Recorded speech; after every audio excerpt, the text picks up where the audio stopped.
Good day, my name's Warren Davison and I'll be taking you through the PSG Wealth Offshore Solutions for the month of August. Global equities gained in August, supported by a well-received speech from Federal Reserve Chairman Jerome Powell at the Jackson Hole Symposium. US equities were among the top gainers. Commodities fell, with the energy component underperforming amid some worries over oil demand. The global reopening continued in August, with a number of developed markets further lifting their restrictions. Economic data was strong, though much of the developed world appears to be at or just past the peak rate of growth, with August flash purchasing managers' indices moderating, yet still at high levels.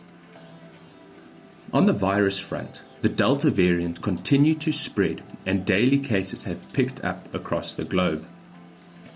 In Europe and the UK, the vaccination programs have meant that hospitalizations have not risen anywhere near as fast as during the last wave. In the US, hospitalizations have increased more sharply, raising some concerns that the link between infections and hospitalizations has not been as effective broken there due to the lower vaccination take-up. Global equities delivered a total return of 2.5% in August. Growth stocks benefited from continued low US yield to post a total return of 3.3%. Emerging market equities initially stalled under the combination of a tougher stance from Chinese regulators and increased virus concerns, but later rebounded to deliver 2.6% over the month. Global bonds fell by 0.4%, with investment-grade credit spreads widening and sovereign yields rising moderately. Meanwhile, emerging market debt and high-yield credit both delivered positive return. Global sovereign bond yields rose in August, meaning that their prices fell, whilst high-yield corporate bonds saw a positive return. As we can see over the month here, positive return was seen from high yield across all durations, whereas the shorter end of the curve saw losses and the longer end in government bonds saw a positive return. Turning to the PSG Wealth Solutions. This chart shows the month-on-month growth in assets under management for the offshore solutions. Further support was seen for the solutions, with around $28 million of net inflows occurring over the month. Looking at the peer group rankings, the peer group rankings still remain strong across the board, with the longer-term numbers producing the favorable results, with since inception numbers producing first and second quartile performance. 3 of the 6 funds produced first quartile performance over their recommended holding period, as illustrated by the black bordered blocks. Looking at the short-term highlights, over the 1 month we saw a mixed bag of results. Fidelity was the bottom performer last month and is now the top performer over that 1 month period within the global preserver. Similarly, we saw with Fundsmith being the top performer last month, however, it has now fallen down to the bottom performer for this month within the global creator. For the PSG risk radar, 3 funds appeared on the list this month.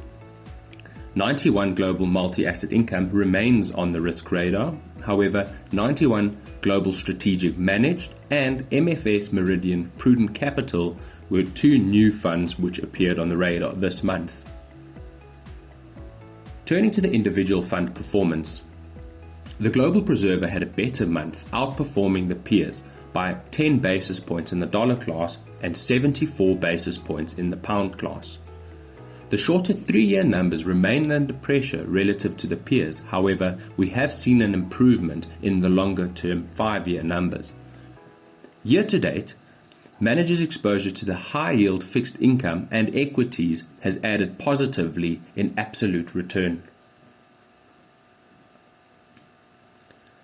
The global moderate saw a positive month, generating 76 basis points of absolute return, however lagged the peer group by 9 basis points. Over the month, we saw strong contribution from most managers, however 2 managers in particular, BlackRock and 91, lagged. The fund has seen an interesting mix within the underlying managers, each providing complementary returns during different market shifts. Ned Group and T. Rowe Price saw strong first quartile returns over the month, adding nicely to our total fund-of-fund return. The Global Flexible saw another strong month for both the USD and Pound class, each outperforming the sector for the month. As equities continue to outperform, we saw strong first quartile performance from 4 of the 6 managers. 91 and MFS lagged the market due to their lower equity holdings relative to peers. The Global Creator also saw weaker performance over the month, lagging the benchmark by 74 basis points. Interestingly, for the month, the 2 passive and enhanced beta strategies were the top 2 performers, whilst Fundsmith and Ned Group lagged their peer group average. This again speaks to the benefit of having a balance of managers and how they remain complementary during these turbulent times.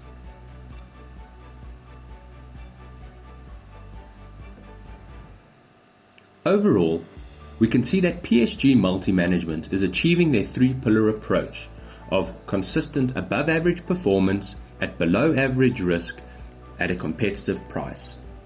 We still feel comfortable with all of the managers employed within the solution. However, we do continue to increase the research into the number of managers currently being held. Thank you. If there are any questions, please do feel free to reach out to us, and please take note of the following disclaimer.